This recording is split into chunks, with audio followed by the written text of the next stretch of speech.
Good afternoon. This is Claudette Miller, host of Matter of Interpretation, Americans in Crisis. Today for our show, we are going to feature Jeff Giles of Hip Hop Cares. As always, we start our program with a minute of prayer in order to call in the Lord for a little wisdom, a little guidance. Most gracious Father, we come to you thanking you for your grace. We thank you for your mercy, dear God in heaven. We know that you are all there is to us. We are nothing without your grace. We are nothing without your mercy. In Jesus' name we pray, we ask for wisdom. Amen. Kentucky is getting ready for the Derby.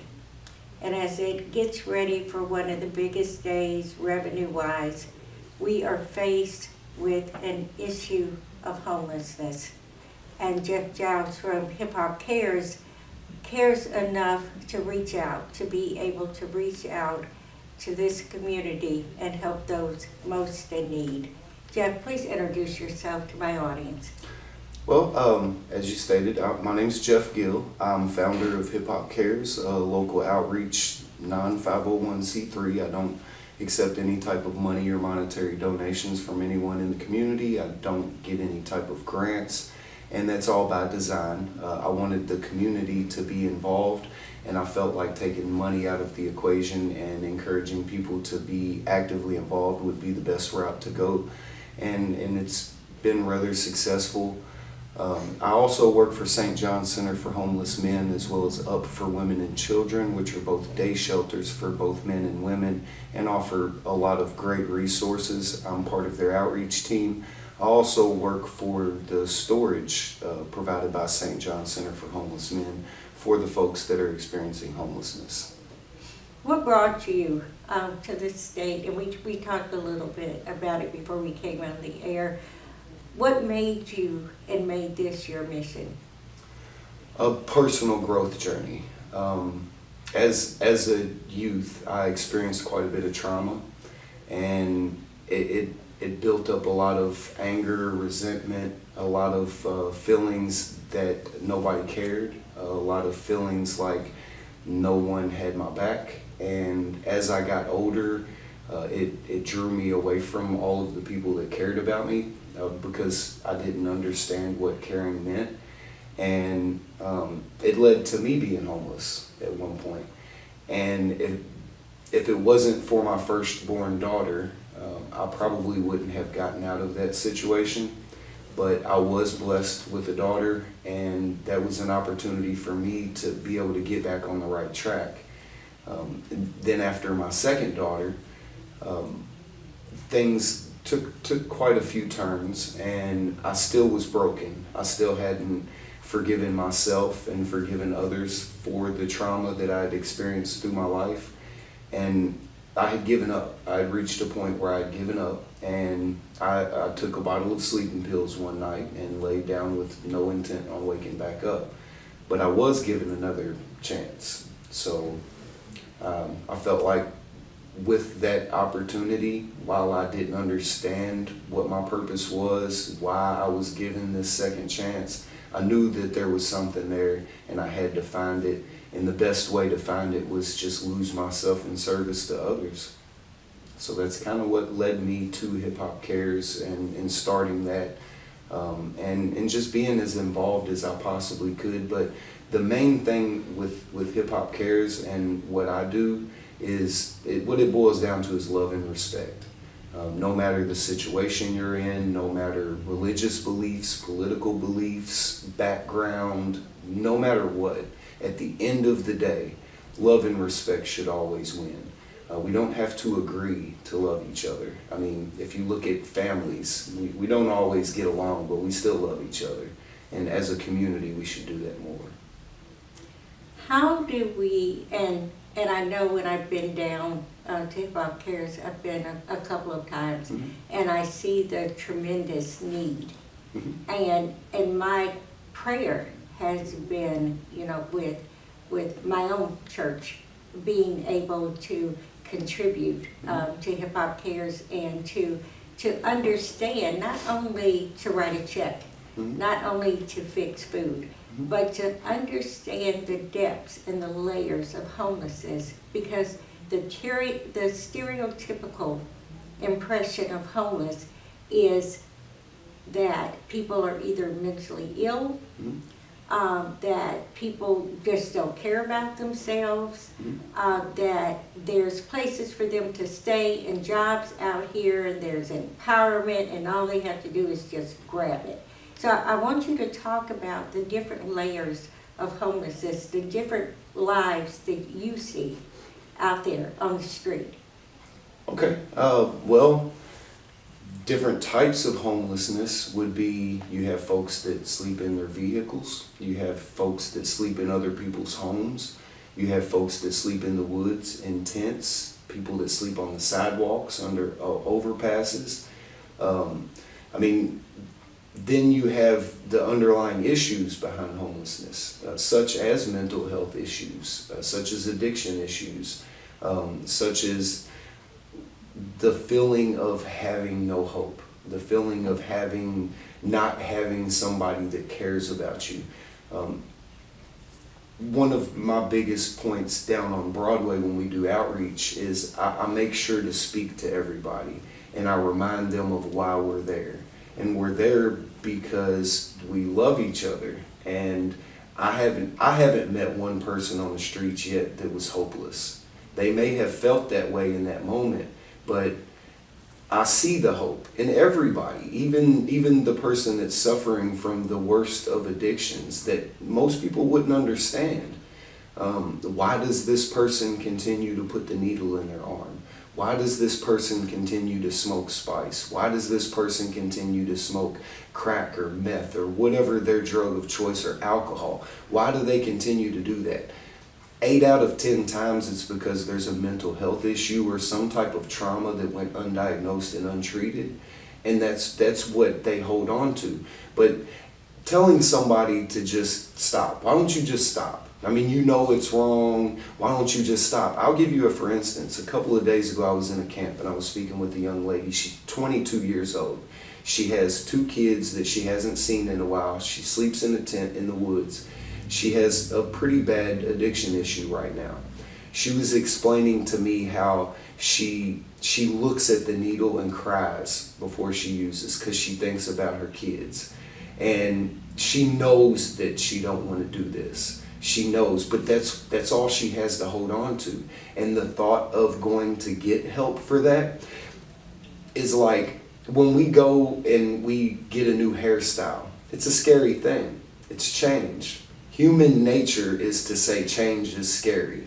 So when you have somebody that is knee-deep in addiction, change for them is their entire lifestyle changing. Imagine how scary that would be. On top of that, feeling like you're alone. I mean, it's a very hard thing to understand, but it cannot be fixed by looking down on each other, and it can't be fixed by judging, and it can't be fixed by saying, well, you should just stop, or, well, I used to do it and I stopped, so you should too, or you should have never started. I've heard all of them, but the truth is, you can't fix these problems with any type of negative response. If you care and you're involved in that, then show love, even if you don't understand it. Because what will happen is if you show love and you start to hold conversations and you gain understanding, your viewpoints start to change a little bit, and then you can start to really be some type of help. Because while I might talk to one person 9 times that says, nope, I'm not ready, nope, I'm not ready, on that 10th time they say they're ready, we're going to get you help that very moment. When people call me and say I'm ready, I leave. I don't care if it's 1 o'clock in the morning, if it's 1 o'clock in the evening. That's what we got to do for each other. When somebody's ready, we got to capitalize on that, because there's a very small window when somebody has an addiction issue to get them help. But then also the mental health part of it. Schizophrenia, PTSD, anxiety, those are probably the 3 most relevant mental health issues that I see on a daily basis. And most of them are undiagnosed or untreated. So until we can start to chip away at some of those issues, homelessness is never going to go away, ever. I see all the time, especially right now, because there's a lot going on because of the big camp clear out a couple of days ago. The community consensus seems to be, well, we've got all these empty houses, we've got all these empty buildings. Why can't they just take them and put them in these buildings? It sounds good, but here's a little bit of insight on that. If we were to take all of those people off the sidewalk and just put them into housing, within a month, 9 out of 10 of them are going to be back out on the streets, and then you're probably going to have a messed up building because they're not prepared for that. You can't just take someone out of a certain situation and put them in another without some type of support and without some type of counseling. I mean, it's a step process, and it's easy to, everybody has the answers, but most people don't know the questions. We got to understand what the questions are before we start trying to figure out what the answers are. And the underlying issues is where we need to start. And how do we start with, and I'm so glad you're here, because as we go through the day, I'm going to be talking to Dr. Stephen Nickley on just those issues, ADHD, PSD, post-traumatic trauma. We're going to be talking about mental health, suicide, those issues that affect our community and are leading to homelessness. And then there's also, let's not forget the other issues, unemployment, not so much mental illness, but unemployment, job loss, not being able to have the skills to be able to survive. And end up, because apartments, places to stay, you may have the skills to be able to maintain, but you may not have the finances to be able to maintain. So you end up in a shelter situation. And I know some of the shelters have places where they teach you to budget, they teach you to write your checkbook, they teach you to have money in the bank before you move out so that you'll be able to migrate. But without all that training, you end up right where you started. You end up 6 months, although you have an income. And then if you have some kind of issue, alcoholism. We don't talk about alcoholism enough. Right. And substance abuse. How did Hip Hop Cares start? Take me to the conception and what had to happen. Well, okay, so December of 2015, I was working with a friend doing an event called Christmas by the Wayside up at Hotel Louisville on Broadway. And what we would do is we did a big hip hop show and raised a bunch of money, and we got a list from Wayside of about 12 families, and we took that money that was raised and we went and bought Christmas gifts for these families. And then we went in, took in Santa Claus and a DJ, and we threw a nice party, served food, and gave out gifts to the kids. Well, that particular day, I had numerous people come up to me and say, "We really appreciate what you're doing. I just wish people would care more year round." And it clicked to me. I said, you know what? You're right. You're right. I have to challenge myself because I only come down here at Christmas time. I understand what you're saying, and if I really truly care like I say that I do, like I'm convincing myself that I care, I have to show it.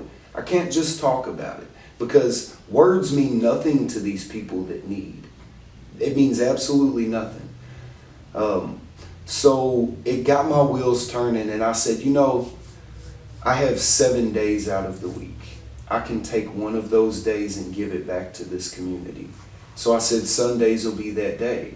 And I didn't really know what I was going to do, how I was going to do it, where it was going to go. But so the first Sunday of January 2016, I went out. I took all of the clothes and blankets and the excess things that I had, and I just rode around the city. And I found people that looked like they needed a blanket or anything that I had, and I gave it to them. Then the following week, I did the same thing. A few of my friends and family members had given me some of their excess stuff, and I went out And it really just started with clothes and blankets before the name Hip Hop Cares. Then I thought, I really want the community to be involved in this, so I need a name to it.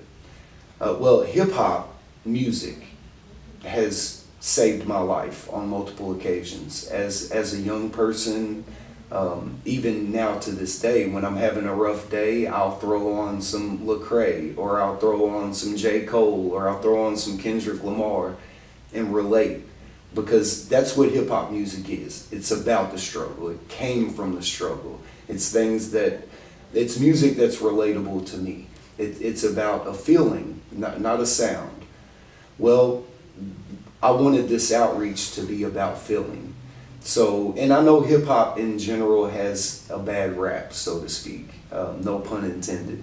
I wanted to put a spin on that and say it's not all bad. There's good in everything. It doesn't matter what we're talking about. We can find the good in something. So let me show you. So I came up with the name Hip Hop Cares, and it just continued to grow. And week after week, for about 20 weeks, I rode around the city, and everywhere from Shawnee Park to Crescent Hill to Portland to Okolona, all over the city, wherever I could find people. Now, I had no idea. I had no idea what I was getting myself into. I had no idea where to find people that needed help. I had no idea that the homelessness issue was as real as it is. Once I started to get involved and started to talk to people and build relationships with people and get an understanding of how this happens, my dedication to it grew. And it went from, oh, okay, well, I need to start giving out water and food now. Oh, okay, well, they also need underwear and socks. Well, they also need, and then that need list kept growing. Well, excuse me, because I don't take money, community support was very, very vital in the growth of Hip Hop Cares. But instead of me going on Facebook and being like, I've been doing this for 20 weeks by myself, how dare y'all not support me, the community doesn't care, rah, rah, rah, like a lot of people do.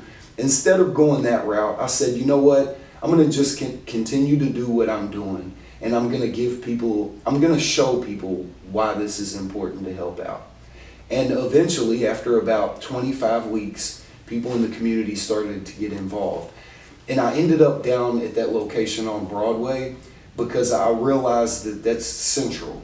It's central to the shelters. It's central to all of the places where folks go to eat breakfast and go to eat lunch. And you got the library, and you got McDonald's, and you've got all of these places that are within about 5 or 6 blocks of that overpass. And I said, this overpass, it doesn't matter if it's raining. It doesn't matter if it's snowing. We're protected by the overpass. So there's no reason why we can't be out here. Because one thing that I committed is I said, I don't care if I'm not feeling good. I don't care if it's pouring down rain and they say don't go outside. We'll be down there. And the reason is they'll be down there. They can't take a day off from being without homes. So we can't take a day off from helping them. So we can make all the excuses in the world and try to justify it, but that's not going to go away. So we have to be dedicated and show them that we truly do care.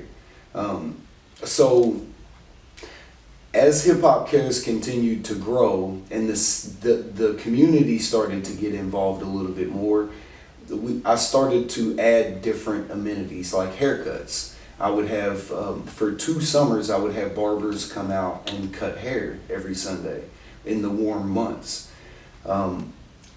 Until someone decided to call the city or call the barbering board and file a claim or report or whatever, and they came out and said, you can't do that no more.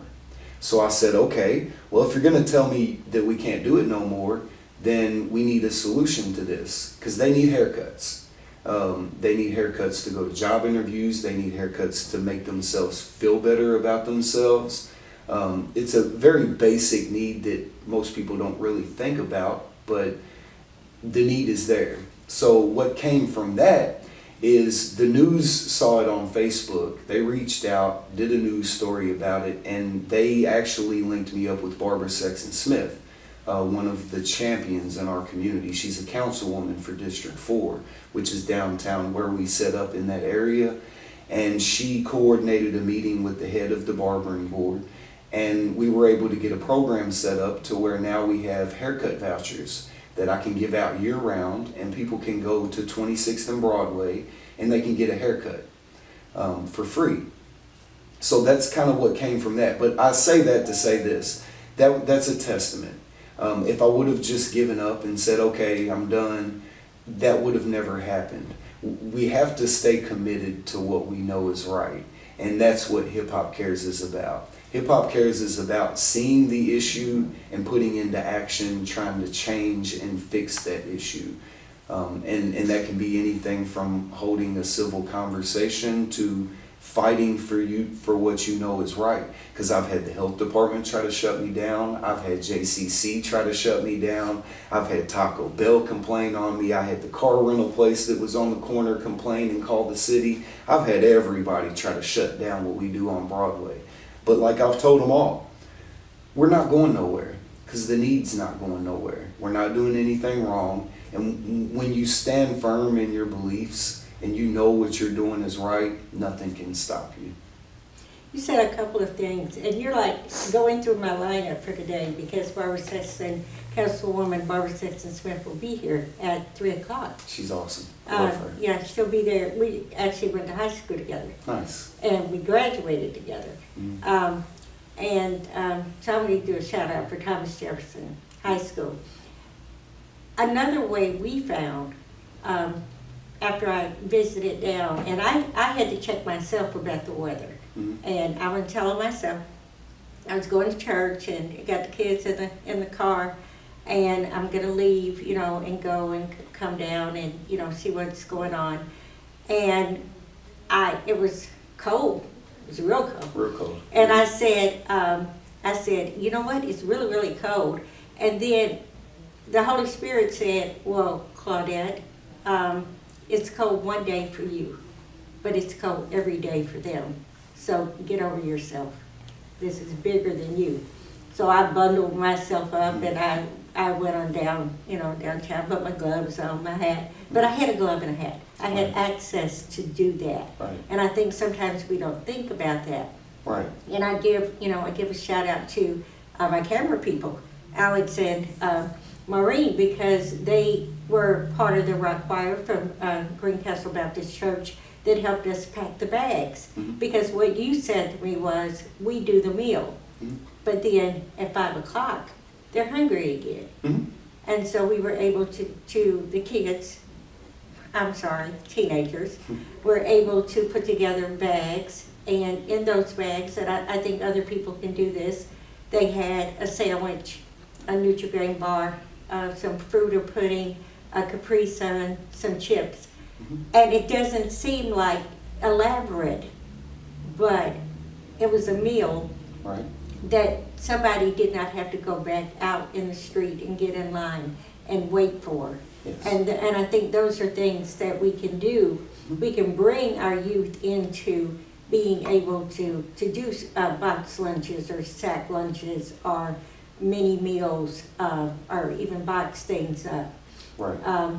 Because when we have our women's tea, we have leftover boxes of food, and and we want to look at to be able to not only cook, but to bring things down. And we were even told, and Paul. I talked to Paul while I was down there, and he was telling us that everything doesn't have to be hot. You can make it the day before, freeze it, and he will make sure that it gets heated up. Yes. So those are ways that we can also come in our kitchens on Saturday, bring cold food down, 11 o'clock, he puts it in the Bunsen burner. Mm-hmm. Because we want to be able to give and contribute. And I know on Facebook you put up the wish list. Yes. And so you can go to Facebook. And I know you're going to see this in Detroit. You're going to see this on WIGNTV. You're going to see it across the world. But what you can do is, since I know Amazon seems to be one of my favorite friends, you can order You can go to the Facebook page. You can order, look at the wish list, see what they need. You can order it. You can have it shipped by Amazon to them so that they can expand this ministry. This ministry is a worldwide ministry because homelessness is a worldwide problem. And we look at all the issues outside of the United States, but we need to look at home. We need to look on Broadway. We need to look on Jefferson. And I want you to talk a little bit about the homeless community that's living in tents and their support system and their interaction. Is there a sense of trust, or is it because a lot of it is mental illness that there's no sense of trust? Talk a little bit about that. Well, every camp has a different dynamic, every single one of them. What I've found is most of the folks that sleep in tents in the woods in particular, that's where they would prefer to be over a shelter. Now, to clarify that, I'm not saying that they prefer to be homeless, Right. but they prefer that setting over a shelter, and a lot of that does have to do with trust issues, because going to a shelter is not going to the Marriott. It's not a fun experience. If you've never been in a shelter, it's very eye-opening when you go in one. In a lot of cases, the lack of humanity in interactions defeats you. It makes you question why things are handled in the way that they're handled. And what I've noticed a lot is that what it kind of boils down to, what it kind of boils down to is people that don't exactly, that they look at their job as a job. And when dealing with the most vulnerable and fragile people in our society, you can't look at it like a job. You have to look at it as something that you have passion for, something that you truly care about. Because if you don't have a passion for it, for resolving the issues, if you don't truly care about fixing things, and it's just a job, you unintentionally treat people the wrong way without even realizing it. I don't think a lot of people just mean to not be respectful and polite. I think that they just look at it like a job. Well, this is my job. So to go back to your original question about folks that sleep in tents and whatnot, PTSD is probably one of the largest factors that I've noticed when talking about outdoor camps. Not outdoor, wooded area camps. Because in most of those communities, they are a community. They're a family. They look out for each other. They protect each other. If one person in this camp didn't get any food because they were somewhere when the outreach group came through, somebody else will have some food and they'll give it to them. So it's a family type of dynamic. Jeff, we're going to stop here. Okay. We're going to come back for part 2. Okay. Audience, do not miss part 2. We're going to continue this shortly. This is Claudette Miller, A Matter of Interpretation.